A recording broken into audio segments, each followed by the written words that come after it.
What's going on, family? Black Phoenix checking in. Been a while since I gave you any updates on my grill. My goal is to have it finished this weekend. I'm gonna finish sanding it down and got a couple small wells to add to it. But I pretty much got it like I want it.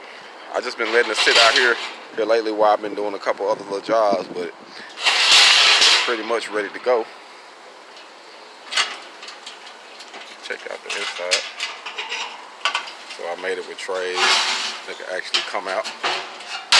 And by the way too, all of this is handmade. Like, I seen it. I seen one sort of kind of like it. And I just decided to make my own. So I got my wood tray over here. And like I said, I made it to be a smoker grill. See that? And even my plate come out. So you can even take to clean it when you get ready to clean for your ashes on your wood or whatnot. That's for that. And I got a clean out tray down here. This is for your food, whatever you got holding on up here. And I also made another one for the side. That way if you got something you want to sit over here, you can sit it right there. So I made this for a friend of mine, Eric Goldfingers. Kind of wanted to do something custom. Like I say, this is actually, I found I got the tank from a friend of mine who had a lot of stuff he was throwing away. So I actually got the tank for free. I just had to get all the other stuff to actually put it together. But I fabricated here. I gotta finish this, but I fabricated to go inside of a hitch, as you see here.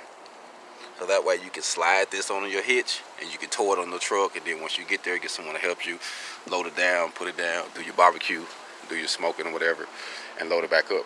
But that way you don't have to necessarily have it on a trailer or have it on wheels and nothing like that, you know. So made it pretty sturdy. Like I say, a couple small things I got to do to finish it up, but my goal is to knock it out this weekend. I got my temperature gauge, just got to sit it in there. And hey, I think we're gonna be ready to rock and roll, man. I can't wait to put something on it. Make sure it works before I deliver it when I get ready to go to Kansas City. I gotta make sure it works first, Eric, before I drop it off. Make sure everything is working right. It don't burn your food up. But like I say, I got a stack over here, man. I was thinking about putting a stack on this side too, but I actually think that'll be plenty. And give him able to control the heat and the temperature in there. So hey, that's what I got going, man. Like I said, I built this off of something that I seen. Hold on.